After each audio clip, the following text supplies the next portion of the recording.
Good morning YouTube. Je tiens à remercier le monde du camping-car en commençant cette vidéo parce que je suis passé dans le monde du camping-car dont Antoine m'a demandé de réagir de temps en temps choisissant la rubrique que je souhaite dans le magazine. Donc Antoine, je te fais une dédicace, big up à toi, merci pour m'avoir fait passer dans le monde du camping-car.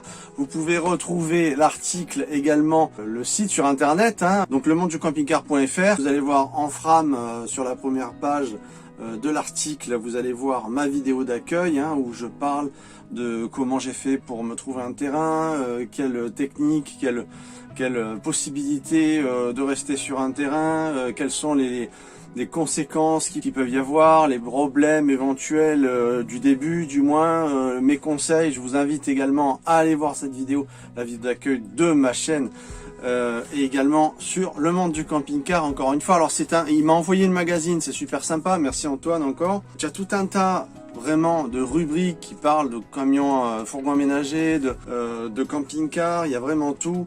Et puis il y a un passage bien sûr pour vivre à l'année en camping-car où il y a des nomades qui parlent, donc je réagirai un petit peu de temps en temps à ce magazine, à la demande d'Antoine, que j'accepte bien sûr avec joie. Voilà, donc effectivement là par exemple, si on lit cette personne qui a choisi, donc Richard, qui a choisi de vivre à l'année et qui vient de vendre son appartement, envisage de vivre dans un camping-car en 2021 pour revenir à une vie plus simple, plus proche de la nature. Voilà, je vous invite à... vous pouvez trouver ce magazine en kiosque. Encore une fois, merci Antoine. Alors je vais vous parler d'un thème aujourd'hui qui est en relation bien évidemment avec vivre à l'année en camping-car. Donc il y a un grand débat, il y a une question qui revient continuellement dans ce mode, dans ce choix de vie, c'est oui mais après quand on est trop âgé c'est pas possible. Alors tu vas dire ouais mais toi t'es un petit peu trop jeune encore pour parler de ça. Alors bon, j'ai 44 ans, ce que je peux te dire c'est que moi j'ai été vachement hésitant au départ à me lancer dans ce mode de vie parce que je suis asthmatique et donc l'asthme c'est assez délicat au niveau de l'humidité, c'est assez contraignant, c'est un handicap. Donc vivre à l'année en camping-car quand tu es âgé, est-ce possible ou pas?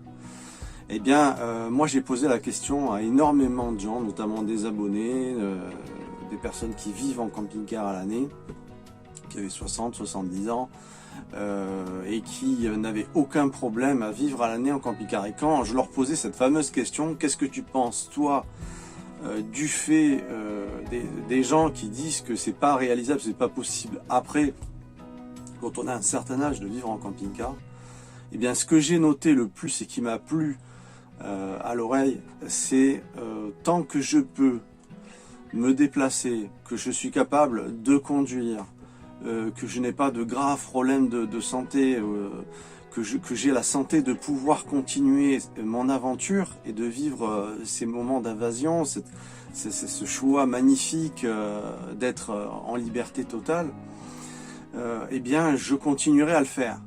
Et par contre, si je sens que ça devient trop compliqué pour moi et que je ne suis plus capable de vivre comme cela, eh bien à ce moment-là, je me mettrai dans un appartement ou dans un logement, voilà. Mais tant que j'ai la possibilité physique d'y arriver, eh bien je continuerai à le faire. C'est ce qui revient le plus et qui me plaît beaucoup, parce que alors il n'y a pas énormément de gens qui pensent comme ça, parce que bon, la plupart de gens sédentaires, on peut les comprendre bien sûr, et qui sont âgés, ont peur de quitter.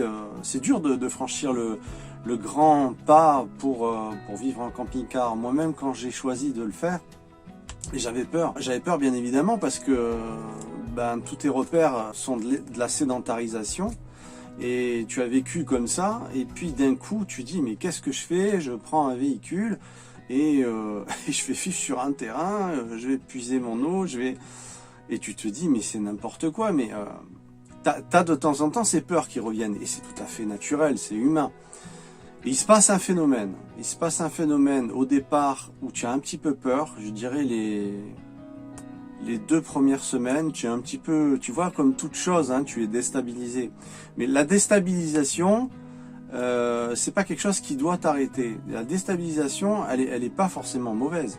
La preuve, c'est que tous les gens qui vivent en camping-car ou en camion ménager ou en fourgon ménager, qui ont choisi une vie, que sais-je, en yourte, ce qu'ils ont choisi de vivre, ont eu au départ ce stress de se lancer et de faire cette chose-là, cette grande aventure.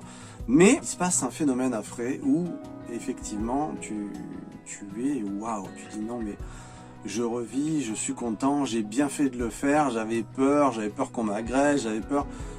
Faut arrêter. Moi, les seuls vols que j'ai vécu en camping-car, ben, c'était quand je me déplaçais dans des aires dans des spots, voilà, ça m'est arrivé 2 fois, ou ça m'est arrivé devant une maison, chez ma copine, mais ça m'est jamais arrivé sur le terrain que le camping-car était volé. Voilà. Par contre, une fois je suis parti en vacances un certain nombre de temps, et quand je suis revenu, ben, le terrain, on m'avait volé certains trucs. Ça c'est normal, tu es pas là, enfin c'est normal, on a l'habitude que ça puisse arriver, on va dire, voilà.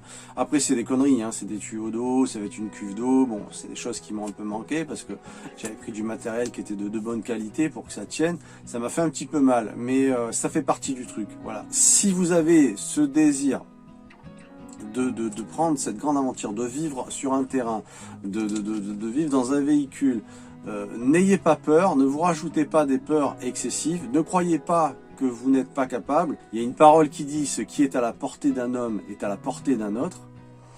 Et c'est la vérité, mais effectivement, il y a des nuances à prendre en compte. Il y a des gens qui ont des petits problèmes de santé, qui ont des difficultés, qui sont dans une situation difficile au niveau santé. Bien sûr, ça se comprend, et c'est à prendre en compte. Mais rien ne t'empêche de commencer à faire des petits essais.